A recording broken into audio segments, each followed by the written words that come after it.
بسم الله الرحمن الرحيم إن الحمد لله نحمده ونستعينه ونستغفره ونعوذ بالله من شرور أنفسنا ومن سيئات أعمالنا من يهده الله فلا مضل له ومن يضلله فلا هادي له ونشهد أن لا إله إلا الله وحده لا شريك له ونشهد أن محمدا عبده ورسوله أما بعد السلام عليكم ورحمة الله تعالى وبركاته.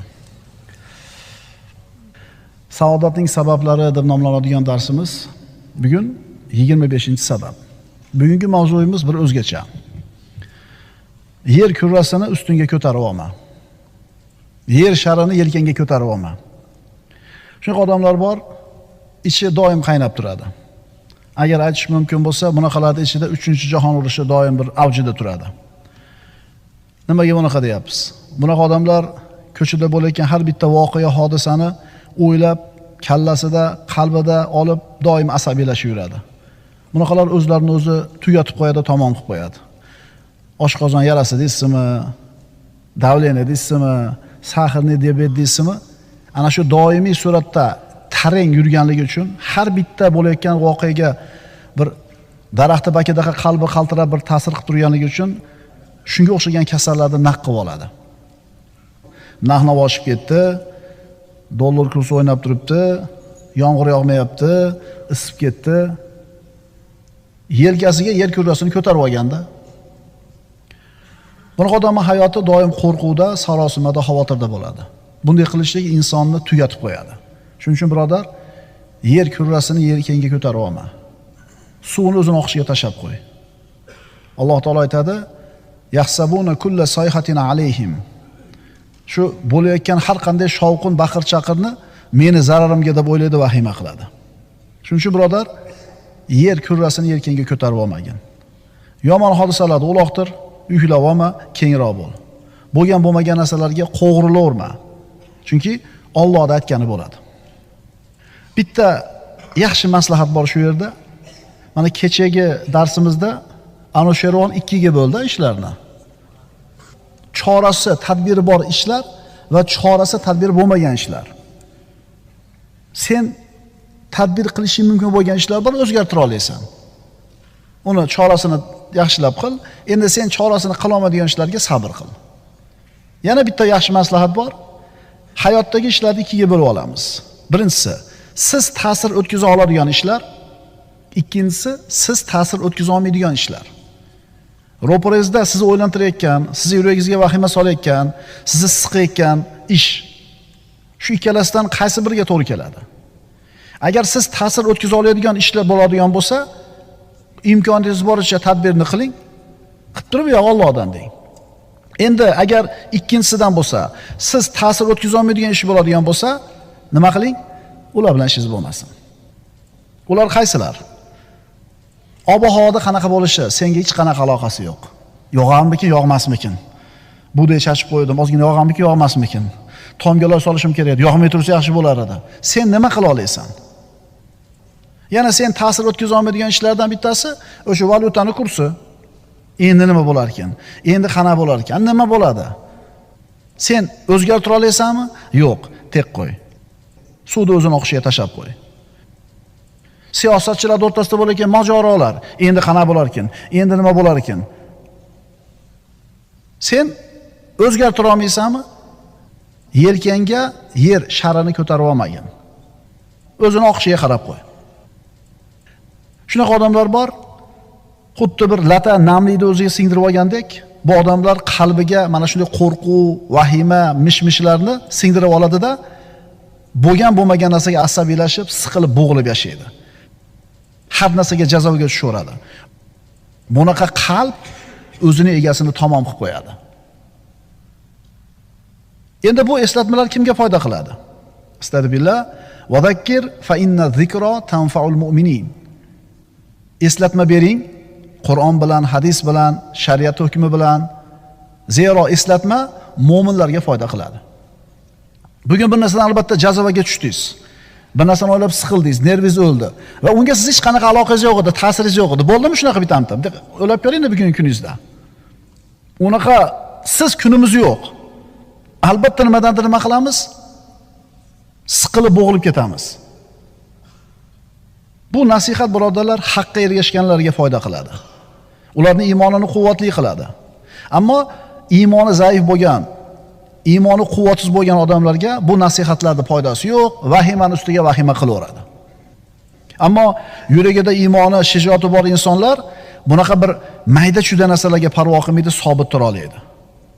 Jasur, mard, qo'rqmas kishilar bosiq bo'ladi, fe'li keng bo'ladi, ishonchi mustahkam bo'ladi. Qo'rqoqlar esa maza-bemaza, behuda xavotirga tushaveradi. Alg'ov-davg'ov ko'rib qo'ygan tushini ham ta'bir qilib turib, shu tushidan ham qo'rqib yuraveradi. Endi nima bo'lar ekan? Kechqurun mana qani ko'ruvdim. Nima bo'lardi? Haloyiqni Alloh azza va jalla hali yaratmay turib, mahluqotlarni hech qaysini yaratmay turib, qalamni yaratgan. Qalamga Alloh taolo yoz degan. Qalam ana shu lahzada koinotda sodir bo'ladigan har bitta narsani bitib bo'lgan. Bu osmoni yer yaralmay 50 ming yil avval bo'lgan. Shuning uchun manaqa bo'lamish, manaqa bo'lar ekan, anaqa bo'lar ekan. Kim aytgani bo'ladi? Allohda aytgani bo'ladi, bolam, qo'rqma. Dada, tuya arzon bo'pti, 1 tanga ekan. Yo'q, o'sha tanga, qani tanga? Ancha vaqt o'tgandan keyin dada, mana endi tuya 100 tanga bo'pti. Olib qo'ysak bo'ladi desa, dadasi chiqarib ber, mana 100 tanga. Endi tanga bor. Endi tuya minishing yozilgan bo'lsa 100 tangaga ham olasan. Chunki o'sha pati 100 tangaga Alloh yetkazadi. 70 so'mdan qo'yapsizmi benzinni? Mashina ham ozayib ketdi, benzin qimmatlagandan beri. Uning sari katta mashinalar, uning sari qimmat mashina to'lib o'lyapti, birodarlar. Mo'min odam yelkasiga yer sharini ko'tarib olmaydi. Go'yoki u ko'tarib g'am qilmasa, xuddi yer aylanmay qoladigandaqa. Birodar, sen bilan men o'lib ketsak hamchi bu yer aylanaveradi. Bu shamol esaveradi, bu quyosh chiqib botaveradi, hayot o'zini maromida ketaveradi. Sen yelkangga yer sharini ko'tarib olmagin, o'zingni tugatib qo'ymagin. Agar birodar xotirjam hayot to'laydigan bo'lsang, hodisalarga sabr bilan yondosh, shijoatli bo'l. O'ziga ishonchi bo'lmagan insonlar sen bilan meni vahimaga solib, hissiyotga solib qo'ymasin. Bular ishiga parvo qilma. Voqea hodisalarga nisbatan qattiq tur, kuchli bo'l. Endi qalbi zaif insonlarga Allohning rahmi kelsin. Bunaqalarda kunlari ularni har kuni larzaga solib qaltiratib turadi. Alloh taolo aytadi, astagfirullah, la tajidannahum ahrasan nasi ala haya. Mana shunga o'xshagan yahudlar, mana shunga o'xshagan dunyoga berilgan, dunyodan boshqa narsani g'am qilmagan odamlar hayotga eng o'ch odamlar bo'ladi. Haya deb turib alif lomsiz aytilyapti. Haya degani har qanday hayotga rozi, faqat yashasa bo'ldi. Ammo mana shunga o'xshagan zaiflikni ko'tarmaydigan, quvvatli qalb egalari bo'ladi, kuchli qalb egalari bo'ladi. Bularga Alloh tomonidan yordam keladi. Chunki ular Allohning va'dasiga iymon keltirgan. Allohning va'dasi haq ekanligiga iymon keltirgan. Ular taqdirda bitilgandan oshcha narsa bo'lmaydi deb aniq ishonishadi. Alloh taolo ularga xotirjamlikni beradi. Kim aytgani bo'ladi? Alloh aytgani bo'ladi dedi. Ularning qalblariga Alloh taolo taskin tushiradi. Yelkasiga yer sharini ko'tarib olgan, tinmasdan bo'layotgan ishlardan norozi bo'lib, hamma vahimani ko'targan odamlar o'tirib olib, palonchi zolim, palonchi xalqqa zulm qilyapti. Anaqa qilib bo'lib ketdi, manaqa qilyapti. Sen nima qila olasan? Hech narsa qila olmaysan. O'sha mansabdor, o'sha quvvat egasi, hech narsa qila olmaysan. Tiyib qo'yish qo'lingdan keladimi? Yo'q. Uni zolimligiga bitta sen emas norozi, hamma norozi. Qo'lingdan hech narsa kelmagandan keyin nima qilasan gapirib? Qo'lingdan nima keladi? Haqqiga duo qil. Alloh insof bersin de. Yoki bo'lmasa Allohga topshirib qo'y. Bo'ldi, gapiraverma hadeb. Nima qilasan? Jirilaverasanmi? Qo'lingdan keladigan ishni qiyin birodar. Chunki Allohga topshirib qo'ygan banda xotirjam bo'ladi. Qiyomat kunida Alloh taolo har bitta haq egasini haqqini olib beradi. Aka, uyingizda ishladim, ishni zo'r qilib qildim, kamchiligi yo'q bilasiz, pulimni bermayapsiz. Siz bilan urushib talashgani meni kuchim, quvvatim yetmaydi. Siz palonchisiz. Bersiz dunyoda olaman, bermasiz qiyomatga qoldi, assalomu alaykum deb ketaverasiz indamasdan. Chunki iymoningiz quvvati bor-da, nasib qilgan bo'lsa shu dunyoda olasiz. Bo'lmasa qiyomatda aniq olasiz. Chunki Allohning va'dasiga ishonasiz. Siz jazobaga tushmaysiz, bermay qo'ydi. Ha? Alloh taoloning oyatiga iymoni komilda bunaqa bandani. Astagfirullah. Va nada'ul mawazinal qista li yawmil qiyamah fala tuzlamu nafsun shay'a. Biz deyapti Alloh taolo qiyomat kuni uchun adolatli tarozini qo'yamiz.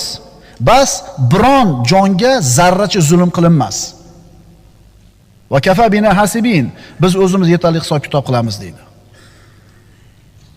Yelkasiga, yer sharini yelkasiga ko'tarib olgan odamlar. Bunaqa odamlar doim g'amda, doim xavotirda, tashvishda, doim nahnovada gapiradi. Nima qila olasan? Hech narsa qila olmaysan, xotirjam bo'l. Oshib ketdimi, oshib ketdi, tushib ketdimi, tushib ketdi. Demak, Alloh xohlagan ekan shu narsani. Yana nima sodir bo'lish kerak bo'lgan bo'lsa, sen g'am qilsang ham sodir bo'ladi u, g'am qilmasang ham sodir bo'ladi. Bu o'rinda yana bitta narsani aytib o'tishimiz kerak. Bu endi ijobiy ma'noda yer sharini yelkaga ko'tarib olish. Jonsirak odamlar bor, oshiqcha, ortiqcha. Oshiqcha jonsirak. Bu mas'uliyatni his qilish deb qo'yingda buni. Javobgarlikni his qiladi, mas'uliyatni his qiladi, albatta bu maqtovli sifat. Ammo mana shu jonsiraklik ham oshiqcha bo'lib ketadigan bo'lsa, bu ham insonni halokatga olib boradi.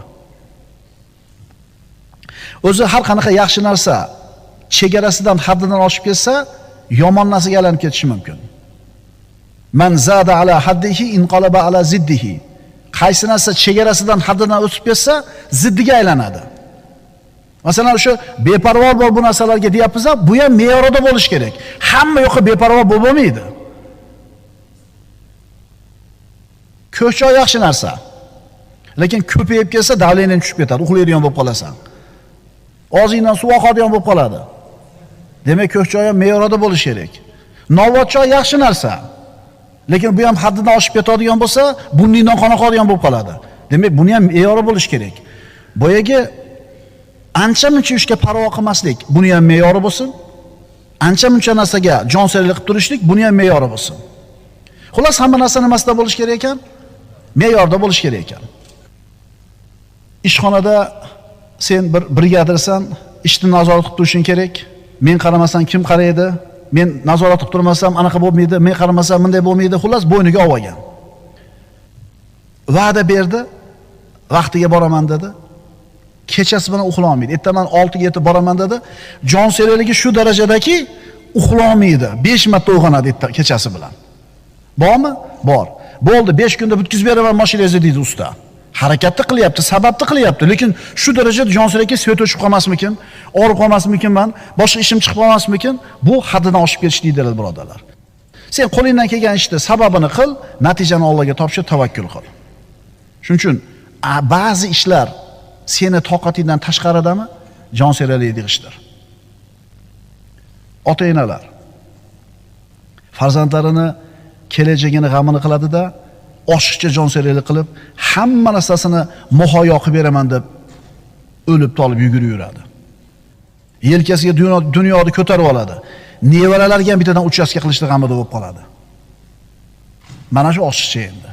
Ha, ota o'zidan keyin farzandlarini birovning qo'liga qarab qoladigan qoldirgandan ko'ra, qonni qursog'ini to'q qilib qoldirgani yaxshi. Lekin nevarasini g'amini qilishlik darajasida emasda, birodarlar. Chunki birodar, siz bolangizni kelajagini qilib bera olmaysiz. Rizqini qilib bera olmaysiz. Osoyishta hayotini qilib bera olmaysiz. Bu uni taqdiridagi rizqi. Siz qilib bergan narsa bir kunda yo'q bo'lib ketishi mumkin. Buni o'rniga siz o'sha bolangizni ta'lim tarbiyasi bilan shug'ullaning, shunga jiddiy jahd qiling. Odobini bering. Allohda taniting. Mana shu sizning ishingiz. Endi siz o'tib ketgandan keyin Alloh bilan bo'lgan muomalasiga, Allohga bo'lgan qulchiligiga yarasha kun ko'radi.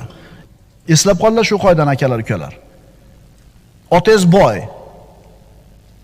Garantiya yo'q, otangiz boyligi sizning qo'lingizda bo'lib, siz ham boy bo'lishingizga. Siz Alloh bilan bo'layotgan muomalangiz, Allohga bo'layotgan taqvoingiz, qulchiligingizga yarasha kun ko'rasiz. Otangiz kambag'al. Bu variantni ham ko'raylik. U otangiz kambag'alligida u. Endi sizning hayotingiz yana boyaga aytganimizdek Alloh bilan bo'ladigan muomalangizga qarab bo'ladi. Otangiz nechpil bosib qo'yganligi bilan emas. Chunki otangiz rizqida u. Sizning rizqingizda bormi yo'qmi Xudo biladi uni.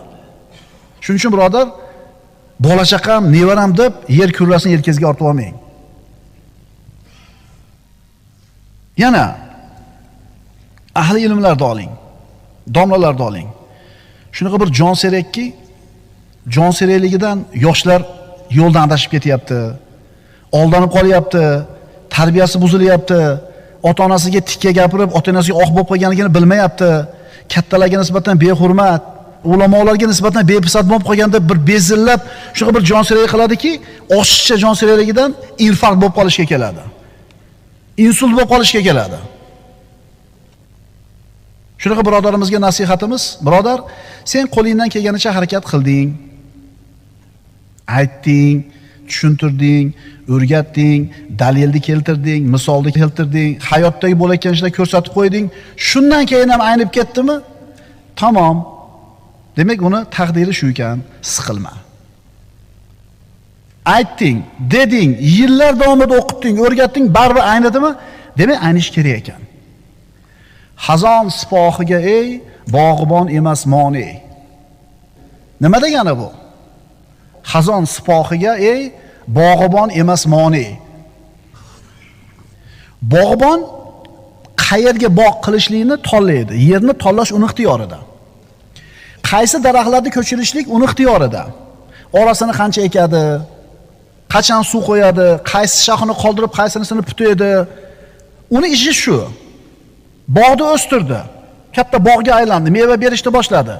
Endi kuz keldi. Xazon sipohi, ya'ni kuzni qo'shini keldi. Kuz kelganda daraxtning barglari nima bo'ladi? Sarg'ayadi. Kuzda shamol esganda barglar nima bo'ladi?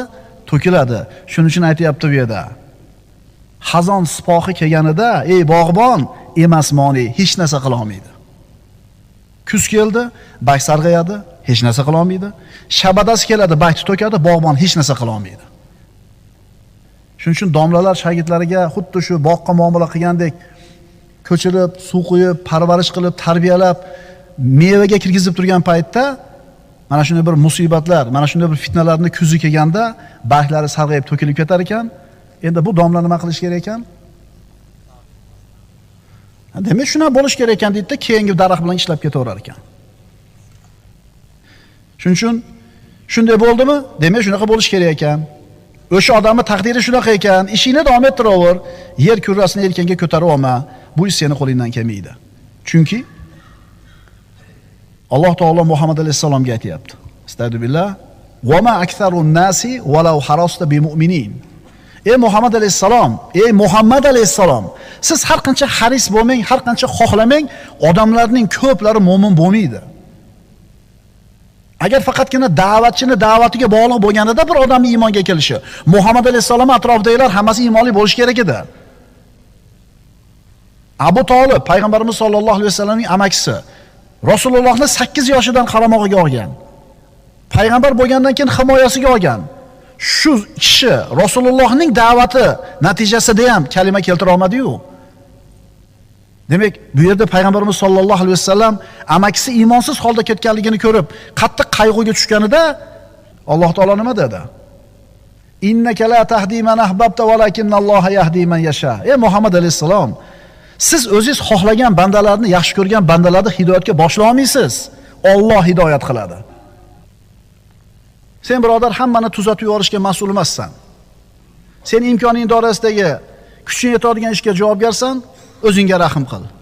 Chunki Abu Talib Rasulullohning da'vatini eshitib ham iymonga kela olmadi. Hidoyatni Alloh beradi agar banda talab qilsa. Yer kurrasini yelkangga ko'tarib olma banda.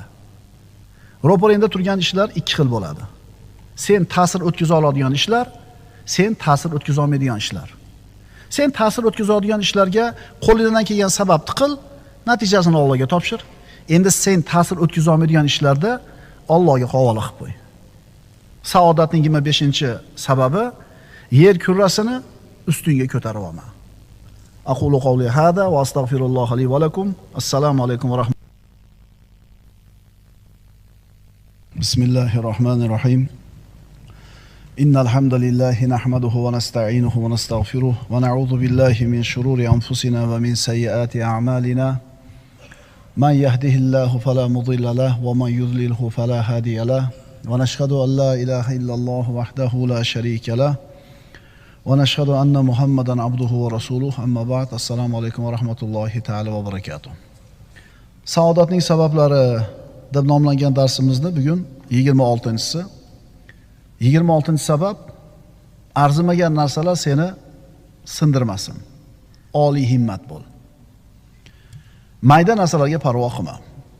Odam bolasi bor ekanki, uni o'y fikrlari, g'am tashvishlari bo'ladi. Uni unday qilishim kerak, buni bunday qilishim kerak, onamga ulgishim kerak, mana ishim zaril, qolib ketmasin va hokazo.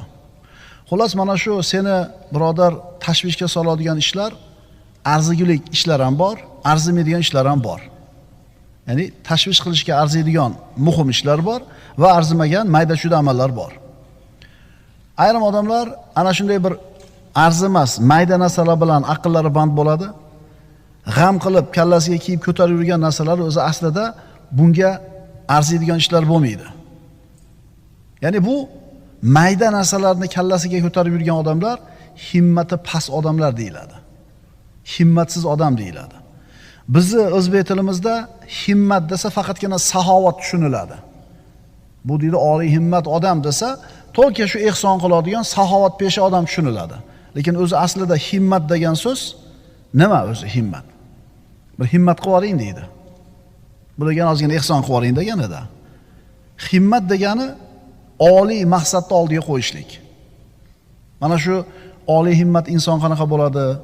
Himmatsiz inson qanaqa odam bo'ladi? Pastkash odam qanaqa bo'ladi? Suhbat qilamiz. Agar sen birodar himmatsiz bo'lsang, himmating past bo'lsa, dunyoda baxtsiz bo'lishga tayyor turaver. Chunki insonni saodatga olib boradigan sabablardan bittasi kishining oliy himmat bo'lishligi. Eng himmati past odamlar bu munofiqlar bo'ladi. Bularning holati juda ham tushkun holat, juda ham bir razil holat. Mana Qur'onda Alloh taolo ular haqida nima deydi? Astagfirullah va qalu la tanfiru fil har. Rasululloh sallallohu alayhi vasallam Tabuk g'azotiga qo'shin jamlab, ana shu Rumga qarshi chiqmoqchi bo'lganida aytishdiki, bu issiqda urushga chiqmanglar. Rasulullohning orqasidan chiqishlik degan ulug' sharaf turganda, bular issiqda chiqishlikni o'ylayapti. O'ylagan g'ami o'zini jonini huzur halovati. Ana shu g'azotga payg'ambarimiz da'vat qilganlarida shu munofiqlarning kattasi nima dedi? Izanli va la taftinni. Menga Madinada qolishga ruxsat bering ya Rasululloh. Men Banu Asfarning ayollarini ko'rsam fitnaga uchrab qolaman. Ya'ni ana shu Rumliklarning ayollari chiroyli bo'ladi, ayollarga ko'nglim bo'sh, ularni ko'rganda fitnaga kirib qolmay. Bahonani qarang. Xandaq kunida shu munofiqlar nima deyishdi? Inna buyutana awra va ma hiya bi awra in yuriduna illa firara. Musulmonlarning ro'parasida 10 ming kishilik qo'shin turibdi Xandaqning orqasida. Ularning ro'parasida turibdi musulmonlar. Orqa tomondagi Banu Qurayza musulmonlarga xiyonat aniq bo'lgandan keyin munofiqlar o'zini huzurini, halovatini o'ylab Rasulullohning oldidan ketishlikni payiga tushib qolishdi. Nima deyishdi? Uyimiz orqa ochiq edi. Orqa tomondan kelib qolmasin birov. Holbuki uylari ochiq-sochiq emas edi, ular faqat jang maydonidan qochishni xohlashadi. Rasulullohning oldida oliy himmat odamlar qoldi, lekin himmatsiz bo'lgan munofiqlar orqaga qaytib ketishdi. Munofiqlar nima deyishdi? Naqsha an tusibana daira. Biz ustimizga bir musibat kelishidan qo'rqamiz. Ya'ni ular qiylanmasligi kerak. Ular payg'ambarimizga itoat qilishadi, ergashadi, qachonki ularga bu narsa qulay bo'lganda. Ya'ni musulmonchilikka amal qiladi, unga yoqqan paytida nafsiga. Nafsiga yoqadi, amal qiladi, nafsiga yoqmay qolsa, chekkaga surib qo'yaveradi. Ya'ni uni foydasiga hukm bo'lsa, islom qozisiga boradi.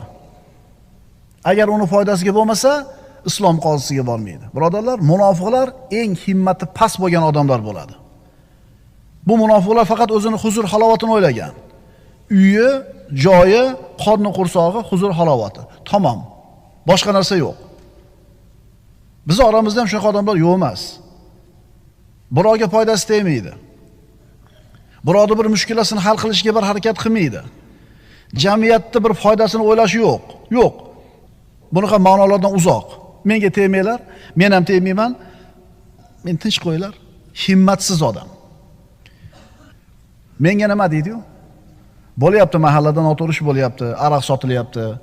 Palonchi bir bezorlik qilyapti, palonchi buzyapti mahallani bolalarini. Menga nima deydi-yu? Mana shu himmati past odam bo'ladi. Lekin himmati past bo'lgan odam o'zini huzur halovatini o'ylab uyda yashar ekan, bu odam baxtli bo'lmaydi. Qaranglar-da. Qarsiga choluvdim, devordan qarsiga qaytdi. Sizdan qanaqa narsa chiqsa jamiyatga, bu borliqqa, shu borliqdan sizga shu narsa qaytadi. Tushuntira oladimmi ukalar? Xudbinlik yaxshi narsa emas. Sal balandroq narsani mo'ljallash kerak. Mana shu oliy himmat bo'lish, mayda narsalar bilan ovora bo'lmaslik, yuqoriroq narsalarni maqsad qilib yashashlik insonni saodatli qiladigan omillardan bittasi. Siz jamiyatga yaxshilik ulashing, bu borliq sizga shu jamiyat yaxshilikni qaytaradi. Robbingiz deb tushuning, siz borlig'ida ekanini shuni tushuning. Siz o'zingizni shukuringiz uchun, o'zingizni huzur halovatingiz uchun yashang, jamiyatdan sizga xuddi o'shunaqa narsa keladi. Tanishing yo'qmi? Mana qanaqa qilish kerak. Tanishing yo'qmi? Mana qanaqa qilish kerak. Senda yo'qmi? Senda yo'q. Nimaga yo'q? Chunki sen hech kimga foydang tegmagan seni. O'shuning uchun seni kiming yo'q? Jamiyatga foydasi tekkan bo'lsa, o'sha sizdan foyda ko'rganlardan foyda qaytadi aytdik-ku. Qarsiga choluvdingiz, qarsiga qaytdi. Shunday choluvdingiz, shunday qaytdi. Siz jamiyatga nima bersiz, jamiyatdan shu narsa qaytadi sizga. Banasiga chiqib yotsiz, birov ko'rgani ham bormaydi, chunki siz borgan emassizda. Hashar qilsiz, birov kelmaydi, chunki siz borgan emassizda biror hashariga. To'g'rimi? Nomiga borib qo'yasiz, 2 gacha sekin jilib olasiz, kiyingizni ko'tarib. Bora shunaqalar ichimizda.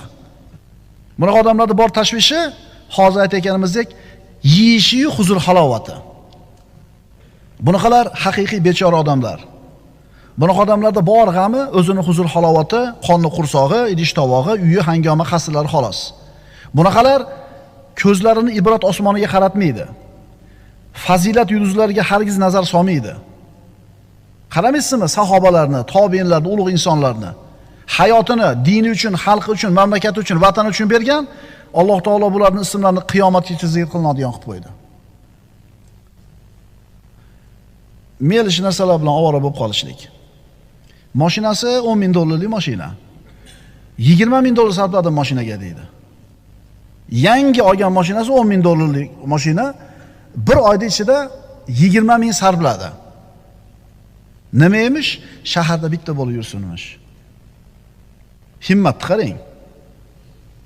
Himmat qarang. $10,000 mashinaga 20,000 sarflab bordi. U karkasiyla qoldi-da uni. Mana shu oliy himmat odam emas. G'amni qarang, tashvishni nima ekan? Shaharda bitta bo'lib yursin ekan. Pulni o'zi topgandan keyin o'zi sarflaydi, biz ishimiz yo'q, lekin oliy himmat musulmon yigitga shunaqa qilish to'g'ri keladimi? Qarindoshlarda bordi muhtoj odam, o'sha 20,000 10,000 berib qo'y, bermaydi. Chunki uni maqsadi nima? Primitivda. Hikmatli so'z birodarlar. Sultonni qasrida ishlaydigan ishchi. Sultonni nazarida qadrini qanchaligini bilmoqchi bo'lsa, o'sha saroyda ishlayotgan ishchi qarasin. Sulton uni qaysi ishlarga buyuryapti? Qaysi ishda sulton unga ishonyapti? Shundan bilib qo'yaversin sultonning nazardagi qadrini. Agar biz ham Alloh taoloning huzurida qadrimiz qanaqa ekanligini bilmoqchi bo'lsak, qaraylik. Alloh bizni nima g'amlar bilan band qilib qo'ydi? Nimalar bilan kallamiz band? Nimalarda orzusi umidida yuribmiz? Robbimiz bizga nima ishlarni buyuryapti? Qaysi ko'chada bizni ishlatyapti? Agar himmatingiz oliy bo'lsa, Robbi sizni yaxshi ko'ribdi. Ummatga, xalqimga, vatanimga foydam tegsin, jamiyatga bir foydali inson bo'lay degan balandroq narsani fikr qilayotgan bo'lsangiz, demak Alloh sizni yaxshi ko'ribdi. Ma'qulmi? Shu odamlar bor. Bir majlisga kelsa, borligi bilinmaydi, yo'q bo'lsa yo'qligi bilinmaydi, o'lib ketsa, o'lgani ham bilinmaydi. Ya'ni hech kimga foydasi tekkan emas bu odamni. Shuning uchun birodar, kechagi kuningga qara, bugungi kuningga qara, ertangi kuningga qara. Arzigulik biror narsa bilan bandmisan? Innalloha iza ahabba abdan ista'malahu. Rasululloh aytganlar, Alloh bir bandani yaxshi ko'rsa, ishlatadi deganlar. qana qilib ishlatadi yo Rasululloh? O'zi rozi bo'ladigan, yaxshi ko'rgan ishga buradi. Shu yerda ishlatadi. Endi Alloh taolo bir bandani yomon ko'rsa ham ishlatadi. Qana qilib ishlatadi? O'zi yoqtirmagan tomonga burib qo'yadi. Birodar, mayda narsalar seni sindirib yormasin. Himmatni balandroq qil, oliy himmat bo'l. Agar Robbing seni dinni xizmatiga burgan bo'lsa, xalqingni, vataningni, ummatingni xizmatiga safarbar qilgan bo'lsa, xursand bo'l. Robbing seni yaxshi ko'ribdi. Sendan yuz o'girmabdi. Chunki sendan Robbing yuz o'girganining belgisi bor. Hasan Basri aytadi, Alloh bir bandadan yuz o'girganining alomati uni befoyda narsalar bilan ovora qilib qo'yishidir. Befoyda narsa bilan kallasini band qilib qo'yadi. Demak, shu bandadan Alloh taolo yuz o'girdi. Birodarlar, oxirat hayoti talab qiladi va talab qilinadi. Dunyo hayoti ham talab qiladi va o'zi ham talab qilinadi. Kim oxiratni talab qilsa, bas dunyo hayoti uni talab qiladi, banda dunyodan rizqini to'liq qilib oladi. Endi kim dunyoni ila talab qilsa, bas u kishini oxirat talab qiladi, o'limi to'satdan kelib ushlaydi. Ulamolar aytishadi, odamlar bu dunyo matohiga qanchalar muhabbatli bo'lsa, hayotda shunga yarasha azob, g'am, qayg'uda yashaydilar. Oxiratni o'ylamasdan faqat dunyo matohi deb yashayaptimi? Muhabbati qancha qattiq bo'lsa dunyo matohiga, mayda-chuyda narsalarga qanchalar muhabbati qattiq bo'lsa, mashaqqati, azobi shunga yarasha bo'ladi. Shuning uchun birodar, saodatli bo'lmoqchimisan? Mayda narsalar seni sindirib qo'ymasin. Mayda narsalar bilan ovora bo'lib qolmagin. Mayda narsalar nima o'zi? Mashinasi chizilib qolibdi. Burayotdi, bu furi chizilib qoldi. Siqiladiki, u yog'i yo'q. Hakka raskalasa bo'ladi, to'g'rimi? Ya'ni agar sen shu dunyoni arzimas matohini asosiy maqsad qilib olgan bo'lsang, baxtsizliging shunga yarasha bo'ladi. Qalbing kerak emas arzimas narsalar bilan band bo'ladi. Hayoling har yoqqa sochilgan bo'ladi. Faqirlikdan qo'rqib yashaysan, zeb-ziynat orqasidan quvib yurib yashaysan. Ishchi o'zini xo'jayinini oldida qadri baland bo'lishini xohlasa, bu ishchini tashvishi xo'jayinning buyrug'ini amalga oshirish bo'lishi kerak. Tushunarlimi? Xo'jayinning oldida qadr qiymatingizni ko'tarishni xohlaysizmi? G'amiz xo'jayinni rozi qilish bo'lsin, g'amiz buyruqni bajarish bo'lsin. Shunda xo'jayin sizni qadrlaydi. Allohni rozi qilishi birinchi g'amiz bo'lsin, qolgan narsani Alloh taolo nima qilib beradi? Tekizlab qo'yadi. Mana shunga o'xshagan mayda narsalar bilan qalbi band bo'lib qolgan odamlar qimmatli umrini, vaqtini nimalarga sarf qilayotganini qarang-da. Bunaqa mayda-chuyda narsalar bilan ovora bo'lgan, o'zbekcha aytganda melishni odamlar qarasang hali xotin bilan janjallashayotgan, keraksiz narsalarning muhokamasi, talashib tortishib bilan umr o'tayotganini ko'rasiz. Bu musibat bu. Bu musibat bu. Buni yo biladi yo bilmaydi. Bunaqa odamlarda oliy maqsad degan narsani o'zi bo'lmaydi. Yuksaklik intilish bo'lmaydi. Bolaradi bizga shu yetadi deydi. Bo'ldi. Tirikchiligimiz o'tyapti, bo'ldi. Boshqa narsaning keragi yo'q. Sal bizga kerak emas. Bu himmatsiz past odamlarda bo'ladi. Bu borliq vakuumni ko'tarmaydi. Agar idish bo'shasa, uni ichini havo egallaydi. Bitta ko'zida suv turuvdi, suvni to'yib yubordingiz. Endi ichi bo'sh qoldi. Uning ichida havo bo'ladi. Bu nima degani? Agar birodar seni muhim, zaril va ulug' ishlar fikringni, qalbingni egallamasa, demak qalbingni mayda, razil, past narsalar egallaydi. Qaytaramiz. Agar seni qalbingni, fikringni muhim, ulug' ishlar band qilmasa, seni qalbingni mayda, razil, past narsalar band qilib qo'yadi. Ichingda oliy himmat yo'qmi? Demak, sen mayda narsa bilan ovora bo'lasan. Yosh yigitsan, biror sohani bilimdoni bo'lishga intil, yoki bir kasb hunarda bir mutaxassis bo'lishga harakat qil. Talabamisan, guruhendagi eng birinchi bola, eng birinchi o'quvchi bo'l. Mana endi savol tug'iladi. Muhim, zarur, arzigulik deb o'ylayotgan narsalar haqida bir fikr qilish kerak. Men muhim, zarur, jiddiy, arzigulik narsalar bilan kallam ovora deyapsan. Endi o'sha sen muhim deyotgan narsalar tekshirib chiqqinda, haqiqatan ular muhimmi? Haqiqatan g'am qilishga arziydimi? Diqqat qil bunga. Chunki sen shu muhim deb bilgan narsangga umringni sarflayapsan, vaqtingni sarflayapsan, vujudingni sarflayapsan, pulingni, rohatingni sarflayapsan. Agar sen muhim deb qilayotgan ishlaring arzimas bo'lib qoladigan bo'lsa, nima bo'ladi? Kasodga uchraysan. Qiyomat kunida payg'ambarimiz aytadilar: "La tazulu qadama abdi yawmal qiyomat hatta yus'an umrihi fima afnahu." Qiyomatda bir bandani oyoq o'rnidan jilmaydi, 4 ta narsa haqida savolga javob bermaguncha. Qiyomat qoyim bo'ldi, 4 ta savolga javob berasan, keyin jilasan o'rningdan. Birinchisi, umri haqida so'raladi. Nimaga sarflading umringni? Muhim narsalargami, yo arzimagan narsalargami? Ilmi haqida so'raladi. Amal qildimi, yo'qmi? Moli haqida so'raladi. Qayerdan topdi, qayerga sarfladi? Va o'zini jismi haqida, jasadi haqida so'raladi. Nima bilan balolading jasadingni?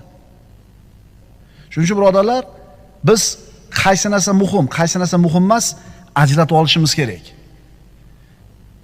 Bugun boring uyga, daftarni olingda yozing. Nimalar bilan o'rolib yuribsiz? Mana narsalar. Chizib chiqing. Mana muhim, mana muhim emas. Qarasangiz, yarmidan ko'prog'i o'zi muhim emas narsalar bo'ladi.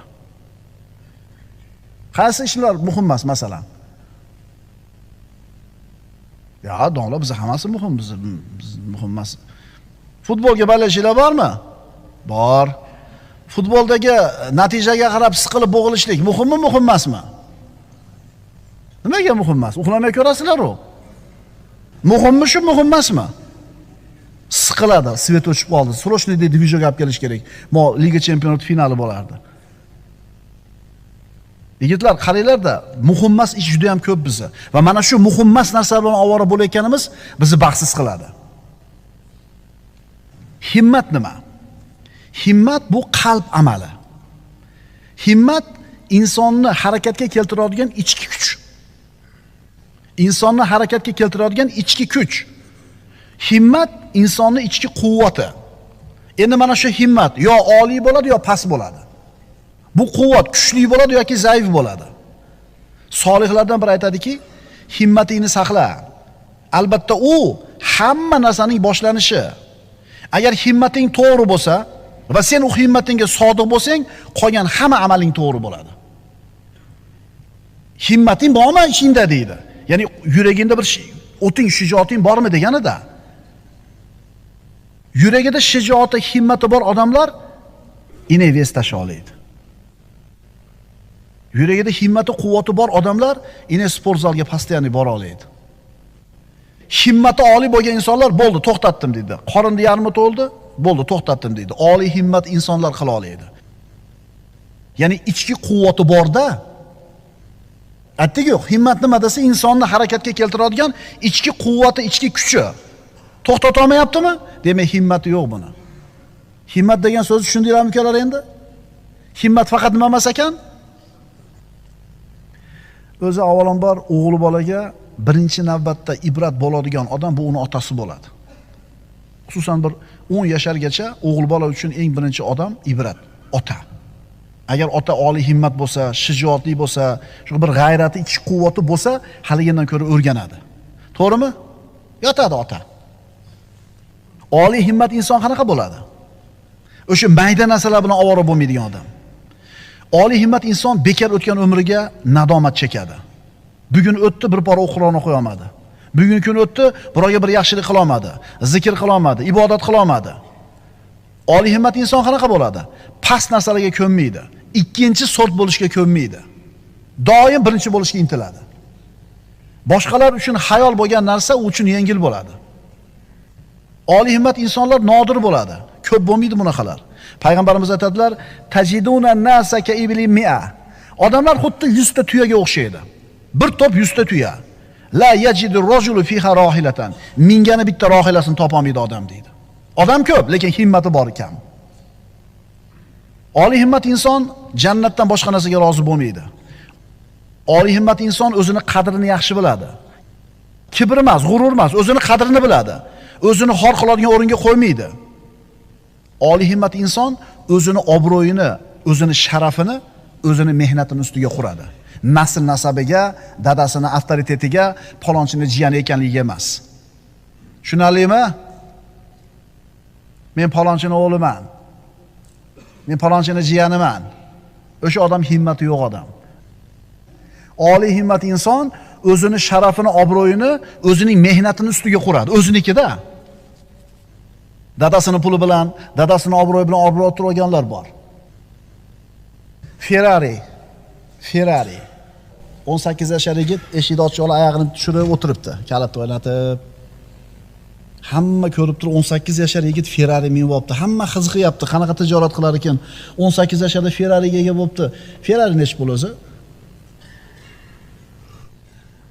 Ferrarisi bor yo'qmi? Xullas eng qimmat sportivniy mashina, hoji aka. Uka, nima kasbingiz bor, nima ish qilasiz desa, o'g'ilman deyapti. O'g'ilman deyapti. Ya'ni boyni bolasida, dadasi menda o'zi hech kim emasda. Bu oliy himmat inson emas. Bu dadasi ertaga o'lsa, dadasining puli yo'qsa nol bo'lib qolaveradi.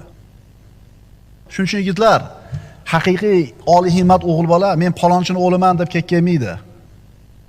U shunaqa o'g'il bolaki, dadasi kekkayib yuradi, men palonchining dadasiman deb. Shunday ish qilib qo'ygan, shunday yashab qo'yganki, oliy himmat yigit. Ota-onasi uni atini aytib faxrlanib yurishadi. Bormi shunaqa himmat yigitlar? Urug'ingiz siz atingizni aytib faxrlanadigan qilib qo'ya olasizmi? Demak, oliy himmat inson o'zini sharafini, hurmat obro'yini o'zining mehnatini ustiga quradi. Nasl nasabiga, falonchini farzandiman deyishlik ustiga emas. Innalloha ta'ala yuhibbu ma'aliyal umur va yakrahu safasifaha. Rasululloh aytadilar, albatta Alloh taolo ishlarning eng oliysini yaxshi ko'radi, past razillarni yomon ko'radi. Birodar, oliy himmat bo'l.